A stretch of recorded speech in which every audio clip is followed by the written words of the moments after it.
Britain's conversation. The Nigel Farage Show.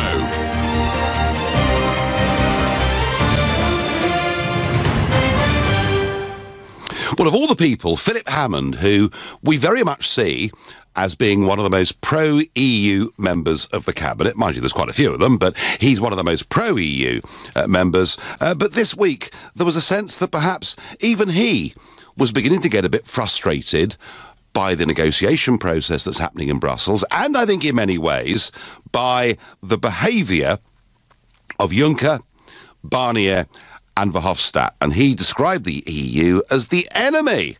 Now, he's, of course, somewhat backtracked on it, but, you know, he's making it clear that actually he, as somebody who wants to have a good deal and a close deal, is finding it very, very difficult. And, is he right? Is he right to say that the EU is now the enemy? Now, it did make me laugh that Jean-Claude Juncker the other day said, it's like we've bought a round of 28 beers and everybody has to pay their corner, so Britain must pay. Well, Mr. Juncker, all I can say to you is we've brought several rounds of drinks over the course of the last 40 years. I don't think we owe you a penny. One of the mysteries to me about this so-called divorce bill is no one ever says exactly what the sum of money is. Figures of 50 billion euros, 100 billion euros simply get plucked out of the air. But is Hammond right? Is the EU now the enemy? And not going to surprise you that I'm the fiercest Eurosceptic there's probably ever been, and certainly the strongest Eurosceptic that the European Parliament's ever had. But my view is that, yes, the EU is the enemy, but not just the enemy of the United Kingdom. The EU is now the enemy of Europe. It is the enemy of the nation-states of Europe, the enemy of the companies operating in Europe, the enemy of the workers in Europe, and certainly the enemy of the very concept of nation-state democracy within Europe. You see, the whole point about Brexit and trade is they sell us £70 billion worth of goods more every single year than we sell them. It is strongly in the interests of people working in the French wine industry, the German car-making industry, the Belgian chocolate industry. Just three examples of where they sell us a lot more goods than we sell them. Millions of jobs across Europe are linked directly with trade to the United Kingdom. So if the European Union were acting in the interests of the other 27, they would want a simple free trade agreement with the United Kingdom. But they don't. They don't. They want Britain to be punished, or seen to be punished, and in turn, if that means that people across Europe lose their jobs, that companies contract, that doesn't matter anymore. Because what matters is Brussels. What matters are those glass and steel buildings. What matters is that flag, the anthem, the army they're trying to build. What matters is them pushing on with their political project, their dream. They want a United States of Europe, and they don't care who gets hurt as long as they reach that destination. So I do believe the EU is the enemy, but not just to Britain. It's the enemy of a kind of Europe that I want to live in, and I do want to live in a Europe where nation-state democracies trade together, cooperate together, and are the very best of friends together. And the EU, in my opinion, is now getting in the way of that. So tell me what you think. Am I right? Am I wrong?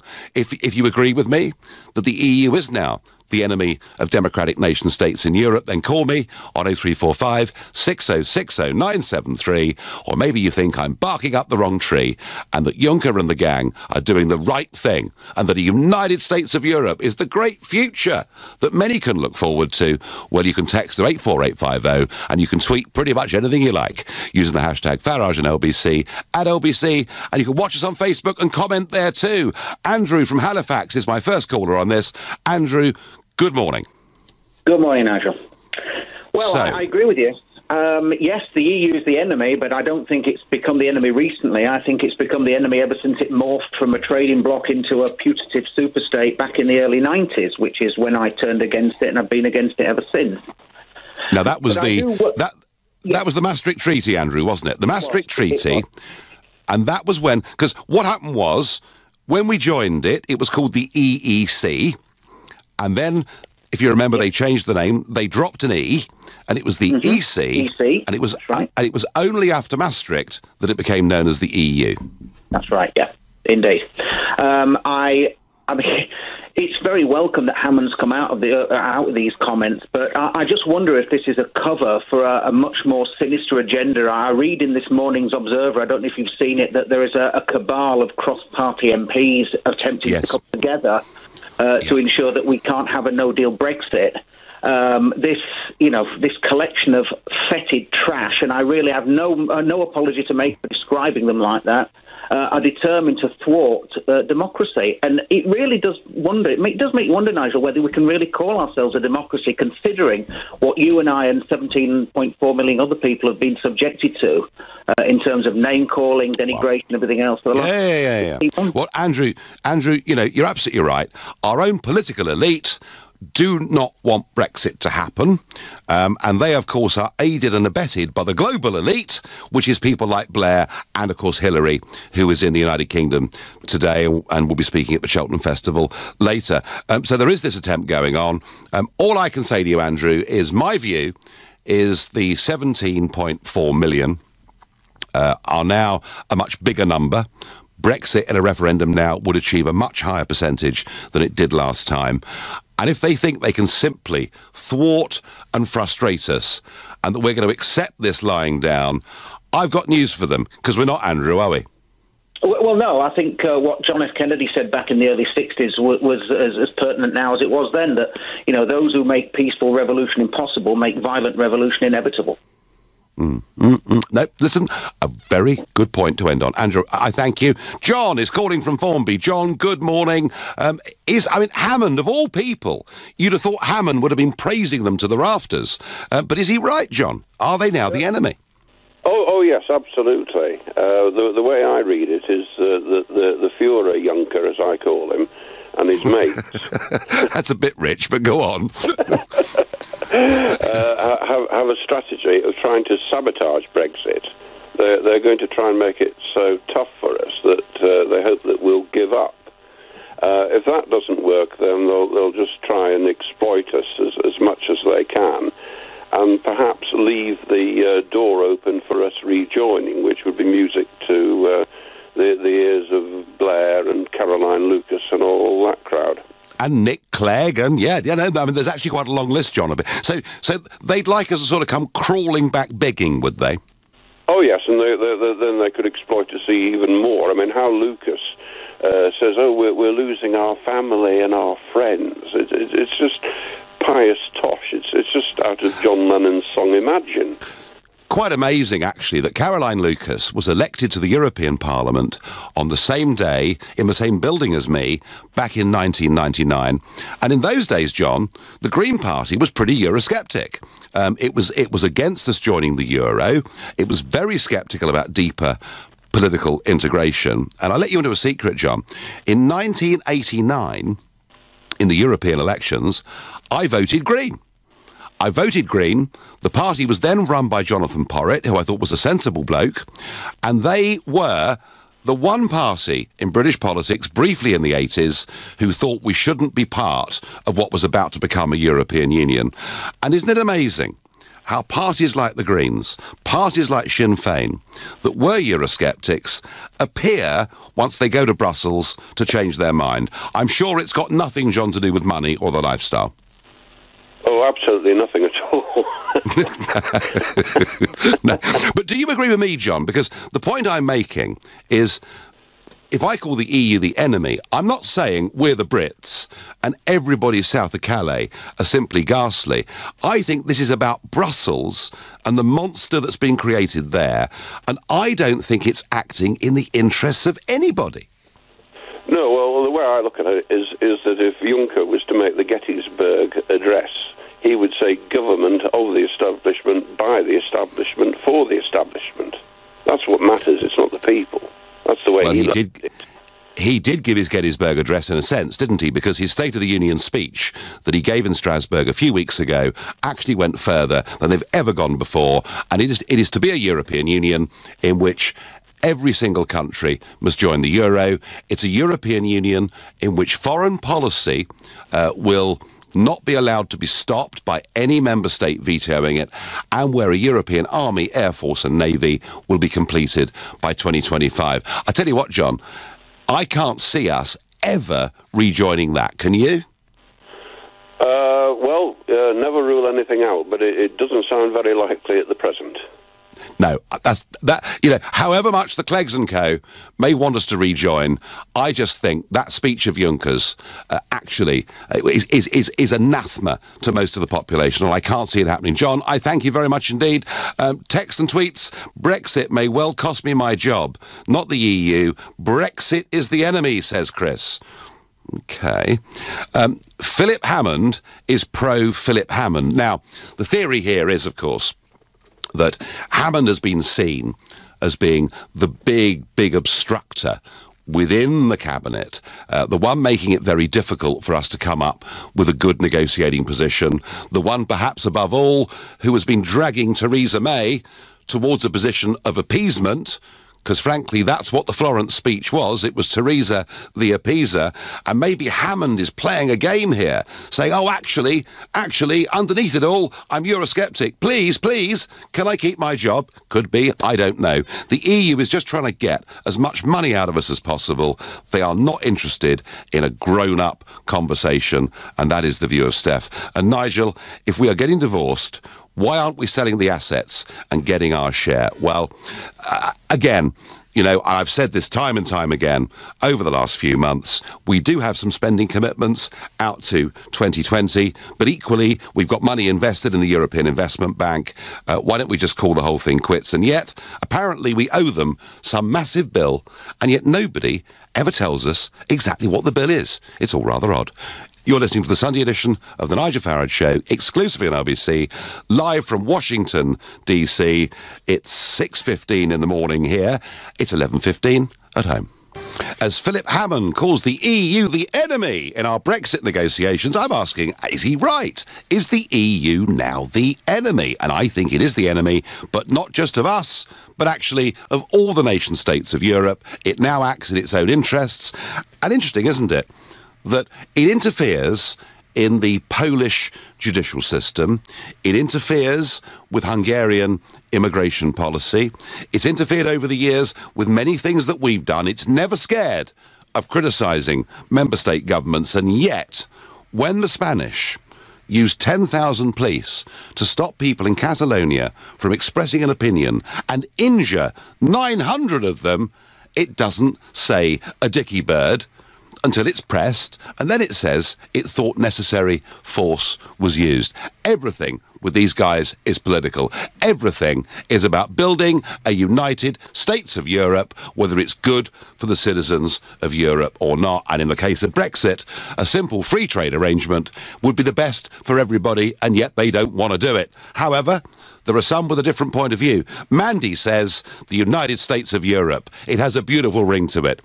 I don't know whether Mandy is Peter Mandelson. It could be, I suppose. It's possible. Scotty says, it looks like Brexit is fizzling out in the long grass. As the facts emerge, we will be staying in.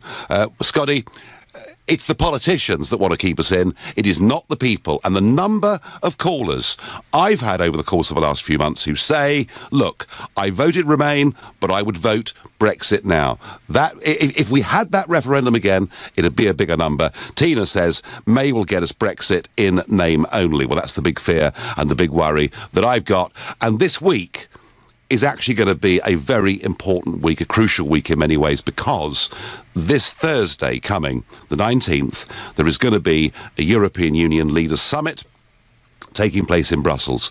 The Prime Ministers and Presidents of 28 nations are going to be there in the room. We know that the chief negotiator, Monsieur Barnier, has said he's disappointed with us, and he will explain to all the member states on Thursday that they can't even move on to discuss the next stage of negotiations because we haven't agreed to pay them enough money, basically. And I just wonder, at that moment, what Theresa May does. Because I think, frankly, we are getting near the end of the road with these people. I think we're wasting our time. We're whistling in the wind. They don't want a deal. And I think we need to give them a deadline and say, look, let's sort this out. You've got 6 months, whatever it is, to come back with a sensible deal, or frankly, we're just going to have to leave. And if we did that, at least we would avoid the transition period, and at least we would be able to get on negotiating trade with other parts of the world. Doesn't mean there isn't a huge amount to do in terms of borders and everything else there is. But I wonder if Mrs May comes back with her tail between her legs on Friday morning, having achieved nothing and having not changed the agenda. I wonder, if that's the case, how long she can stay as leader. I really do.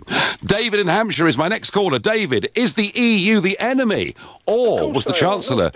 Not today, but they will be. I mean, you just mentioned, I think, an email or a text from Scotty, and apparently it suggested now the facts are coming out, we're realising the error of our ways. Well, I'd like to ask him what facts they are. It seems to me the only facts that are coming out are those from Europe, who are as intransigent as they were when goodness me, David Cameron went to them. We're getting nowhere with these. We've seen what happened to the USSR when countries dared in the 70s and 80s to seek their own independence. We've seen what happens in Spain when a province seeks to exert itself, and this is the danger. This really is we are so lucky, Nigel, that we've got a vote, that we've had the vote and we've said we want to leave. Because I honestly think 3, 4, 5 years down the line, other countries won't be allowed to vote. And heaven forbid that there's some political calamity in this country that we, in a couple of years' time, go back cup in hand. I mean, would you know, David? They'd insist we join the euro then. Had on Tuesday the Catalan president declared UDI, just said it's a universal declaration of independence, then what was going to happen was thousands of police and troops were going to go into Barcelona and take over the government buildings. It would have effectively been like a modern-day Prague Spring supported by the European Union. And, David, I'm with you. I think that far from being a force for good, the European Union now has the potential to be a very serious force for bad, and I'm very worried about it. And I hope that Brexit actually starts off a chain reaction across the whole of Europe. And I hope Hillary Clinton's not listening. She'd find this very difficult.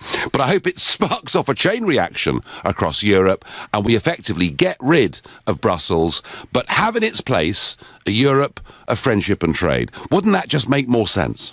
Wouldn't it be wonderful? Well, I think so, yeah. That was the ideal that it started off with. And we've done nothing but lock ourselves more and more in. Wasn't there one treaty which we were told, it's just a tidying up exercise? One of the politicians said it doesn't really matter anything. Well, that's that was the day the European Union launched their constitution, and Giscard d'Estaing, who'd been in charge of drafting the whole thing, stood up in Brussels at a press conference and waved the document and said, with this constitution, the European Union becomes a global economic and military superpower, right?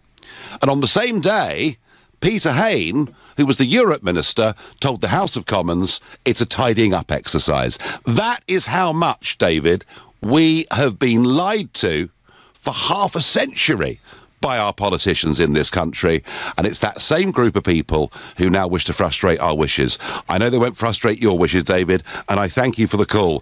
Philip in Windsor, good morning. Good morning, Philip. No, he's gone. He'll be back in a second. And by the way, Scotty, you're the one that sent us that Facebook message about the facts emerging and Brexit fizzling out. Scotty, please call 0345 6060 973 and we'll put you on first. I get by Twitter the EU bill is probably to top up the EU elite's pension pot.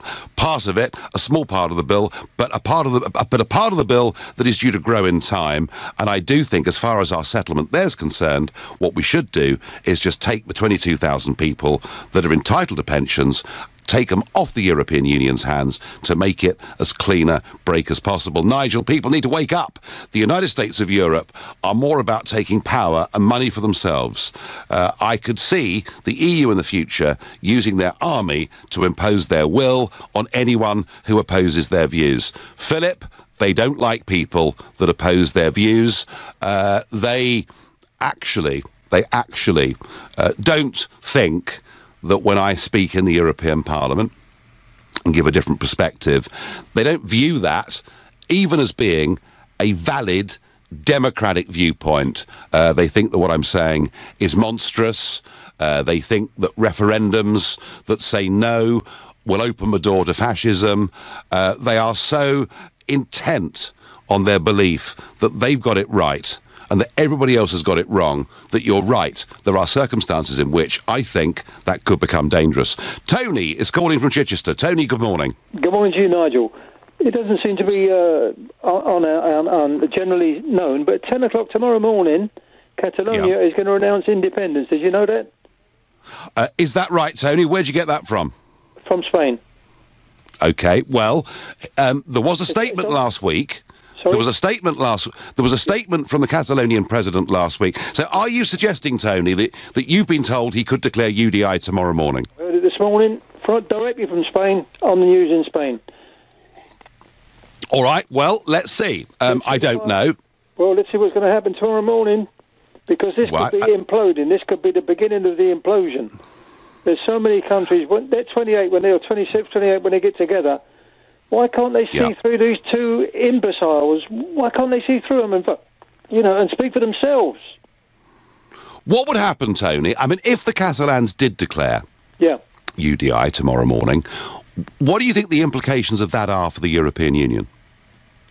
To the European Union, they'd be totally flabbergasted, because they don't want it. Obviously, it's going to be it's a domino system. It could be good for us. Well, I've never been a supporter of the Catalan independence cause. I mean, I generally like to think that nation-states can hold together and do their thing. But I have to say, the way they've been treated, the response to them has been so frankly monstrous that it's not just the Spanish government that one condemns, it is the European Union themselves. Absolutely. Tony, do you feel with the Brexit process, do you feel that we are actually going to get a clean break and leave, or not? No, it's too much. It's too much information is not getting out. We don't know where we are now. We just don't know. We don't have the facts, and I think this is the same for the rest of the European people. They don't know the facts. What's happening? It's just a disaster all round. Well, the key to it is going to be this business about no deal, and it looks to me, although we're going to have no option but to go for no deal. I've always said no deal is better than a bad deal. I've also said, Tony, that no deal is better than the current deal we've got, which is very, very expensive indeed. And I was really interesting last week to see an opinion poll, Sky Data opinion poll, saying that 74% of the British public think no deal is better than a bad deal. And think about it.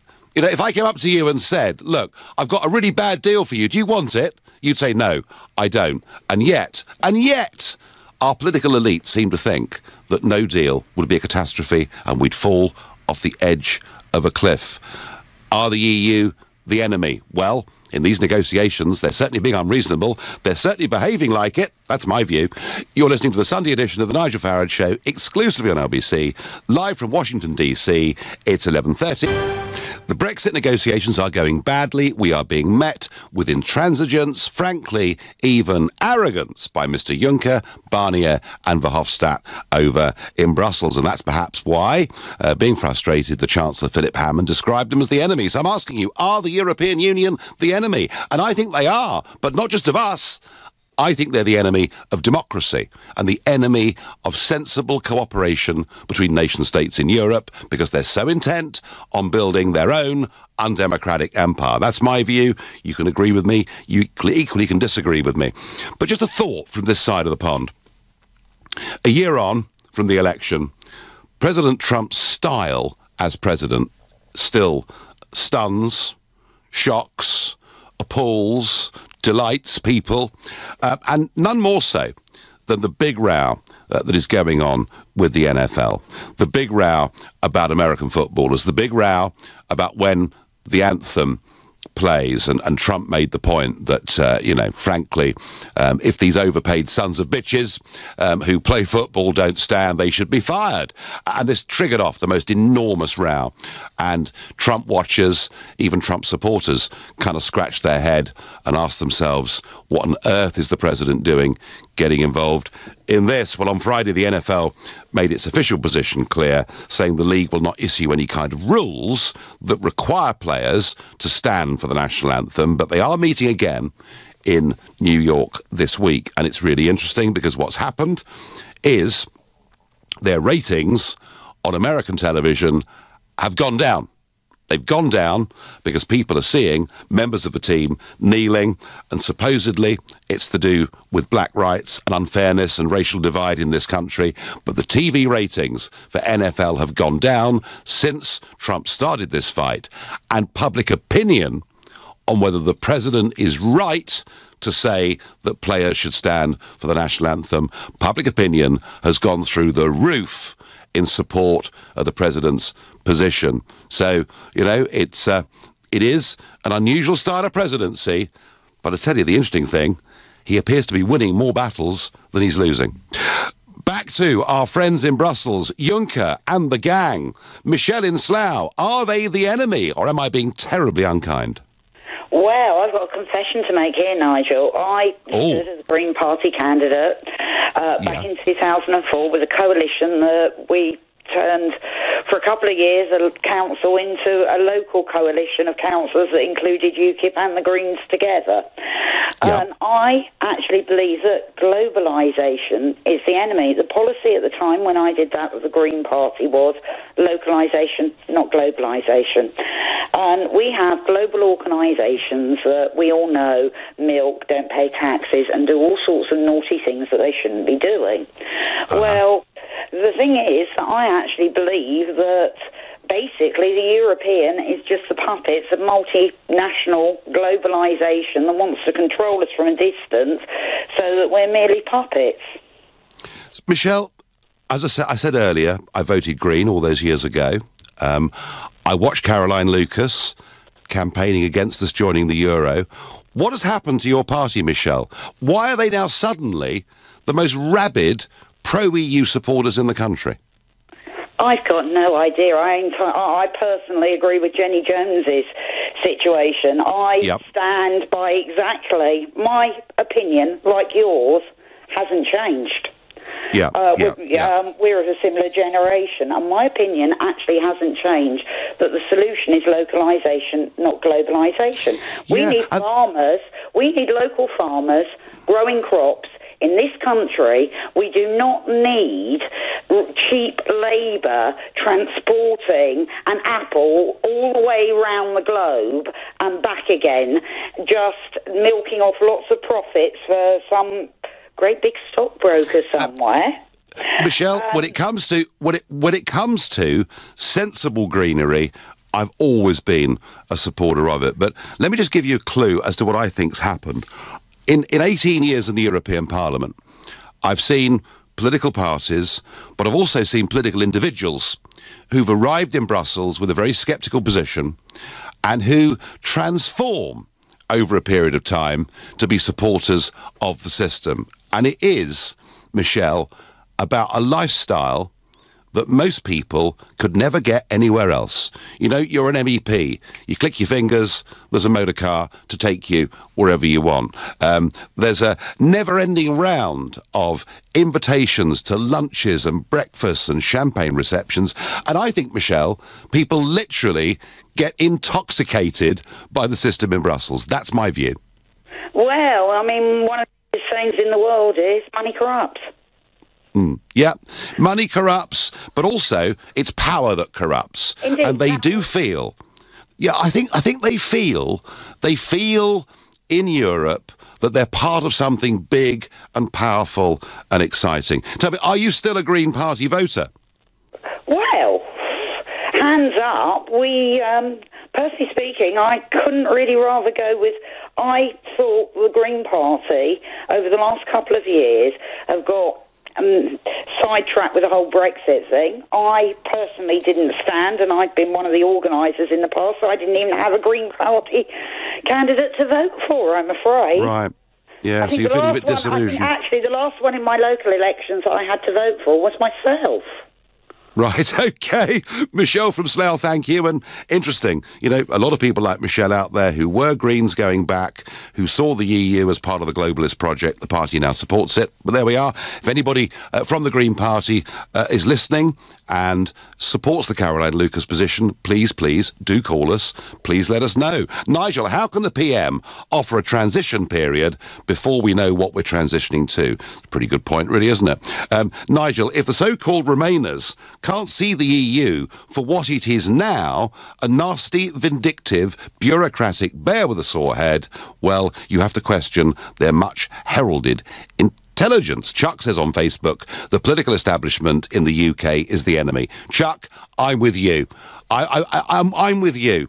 Actually, it is the political establishment, the political elite in our country. They're the real enemy because they're the ones that effectively sold us into political union with Europe without ever telling us the truth about what they were doing, and then have the effrontery to say that because Boris put a figure on the side of a bus, that somehow it was the Leave side that had won this referendum through lies when they'd been doing it for half a century. Andrew said, I don't think British Eurosceptics should be automatically supportive of Spanish unionism. This current Spanish government has tried bullying tactics over Gibraltar, so I believe we should be open about the pros of Catalonian independence. Andrew, I'm with you on that. I'm open to it. I'd never particularly been a supporter of it, but you're quite right. We are supposed to be in a European Union with Spain, who, as far as Gibraltar's concerned, regularly infringe Gibraltarian waters, regularly cause massive queues and disruption at the border. Spanish government I am not a particularly great fan of. My next caller is Joe, who is calling from Nantwich. Joe, are the European Union the enemies of the British people and perhaps more broadly of democratic Europeans too? Good morning, Mr. Farage. They are actually Juncker, Barnier and Verhofstadt are our friends if you're a Brexiteer, which I am. They are doing the most fantastic advertising for us in which to get the hell out of this dictatorship that they are going to plan, because that's all it was. And can I just say to you, it's an honour and a privilege to speak to you. Thank you. Thank you. I do take your point of view, and maybe, Joe, that's why that opinion poll this week said 74% think that no deal is better than a bad deal. Maybe that sheer arrogance of those guys has forced the British public into thinking that. The problem then will be, what does Parliament do? And I say that, Joe, because we're hearing, John McDonnell hinting quite strongly that the Labour Party are now talking to pro-EU Tories, and that maybe Parliament's going to block all of this. So whilst I agree with you that they are behaving so appallingly that it makes us more Eurosceptic, I would suggest, Joe, that I don't think we're out of the woods yet. Do you? No, but we let them continue. The more they continue with their intransigence and their rhetoric, is the better for us. And as for Mr. Hammond, well, I throw him in the same pit as the three of them, to be honest with you. I mean, he's totally and utterly fighting against the British people. And I reckon if they had another referendum, and if we should have one, I believe we should have, you'll find the vote would go 70-30, Nigel. Yeah, no, I agree with that. Let it happen. I agree with that. I'm surprised you're so critical of our Chancellor, our ever-cheery, optimistic, happy, upbeat, inspiring Chancellor. He's about as inspiring as a pallbearer, isn't he? Joe, I thank you. You're listening to the Sunday edition of the Nigel Farage Show, live from Washington, D.C., and it's now 11:45. In the wake of Philip Hammond's gaffe when he called the EU negotiators the enemy, I'm asking, is the European Union as a whole the enemy? And I think it is the enemy, not just of us, but of freedom-loving people across Europe. And I'm not getting many callers coming on and telling me that I'm wrong. So come on, ring up. Tell me that the EU is a great success. Tell me that a United States of Europe run by the European Commission is the right thing for the future of Europe. Tell me that the EU is right about Catalonia and that necessary force was used. 0345 60 60 973. My next caller is Susan in Liverpool. Susan, good morning. Morning, Nigel. I agree with you, and I agree with Philip Hammond in one way only, the fact that he's called an enemy. I think he's useless and hopeless in every other way, yeah? Right, okay. I am... yeah, there is only attributes. He's hopeless and useless. But basically, I am sick to death of this whole Brexit thing. I just want to leave, and I want to leave now with no deal. And I don't think we should give that shower 1 penny of our money, not 1 penny. We should just go, because I know there's a lot, there are lots and lots of countries that need us more than we need them. So why, I mean, you know, you've made the argument very passionately, why is Theresa May flying all the way to Florence to give a speech to say what lovely people they are? Because at heart she's a Remainer, and I think she's hoping that if she dilly-dallies enough, and it takes even longer, that eventually we'll have to stay in. I don't trust her as far as I can throw her. No, well, look at the response to the question Ian Dale asked her last week. You know, Ian Dale on LBC said to her, you know, how would you now vote? She couldn't answer the question, could she? No, she couldn't answer the question. And to be honest with you, when she was first made Prime Minister, I did have just a little hint of hope that she would see us through in the correct way. But now she's talking about it taking even longer, Nigel. And to be honest with you, I don't think we need to pay them a penny. I just want to go now. No, How would you assess Susan, the Prime Minister? I would assess the Prime Minister as weak with no backbone. So right. I think she is a weak... I don't care if she's a nice person. I don't want a nice person. I just want someone who will put the interests of the great British people as their first priority, okay? That's all I want. No. Sue, plain-spoken Susan from Liverpool, we get the message very, very clearly. I'm fed up with the EU, Hillary and all the elites and the media telling us what to think. Many of us have already been convinced that we're not humans, we're just lemmings now, says Darryl from Rochester. Leslie says Jacob Rees-Mogg would know exactly how to handle leaving the EU. More than could be said of the current lot. And Steve says, why would anyone want to be part of the EU after the way they're treating us? And my next caller is calling from France. It's Samuel who's calling from Montpellier. Good afternoon there, isn't it, Samuel? Yes, the afternoon, yeah. Hello there. Yeah. So you're calling from Montpellier. You're living in France, are you? Or I'm living in France. Yeah. Okay. So what is your view about the European Union and the way the negotiations are going? Well, as an English citizen in France, I'm slightly nervous of the effects of Brexit on the millions of people living in the European Union. For me and all my family, and especially, I've got a handicapped brother, uncle. Sorry, he's been handicapped for almost all his life, and I'm quite worried for how his Brexit's going to affect him, especially if there's a hard Brexit, on his future, because he lives with us. And are you saying that, Samuel, in terms of healthcare, or? Yeah, for his well-being. Yeah. Well. Look, I mean, we have had English people living in France and French people living in England, and it's been going on, you know, way before we were ever members of the European Union. Now, I mean, I accept your point about reciprocity with healthcare and things like that, but I don't think just because we're leaving the European Union that somehow your family living in Montpellier are suddenly going to get treated badly. I just don't believe that's even possible. Samuel, tell me, what job do you do in France? I haven't got a job. You haven't got a job? I'm a student. You're a student, right? And how old are you, Samuel? Yes, I'm 14. You're 14, right? Okay, that's quite a young caller. So you really, your family are genuinely concerned about Brexit, yeah? Yes, they are. Okay, I understand that, but can I ask you another question? Do you look at Mr. Juncker, Mr. Barnier, and these people? Do you think that they're dealing with Britain in a reasonable way? Yeah, I'd say so. Would you? All right, well, I'm not going to agree with that, Samuel. I think they've been high-handed, they've been arrogant, and if they were more grown up in terms of the negotiations between us and them, then I think you and your handicapped uncle living in Montpellier would, months ago, have perhaps received some better assurances about your future than you have, and I think the EU's the enemy and has been a block to it. Samuel, I thank you for your call, your concerned call. But again, you see, again I make the point that it's so obvious that there is a deal to be done, and yet they simply don't want to do it. Andrew is calling me from the Docklands. Andrew, good morning. Good morning, Nigel.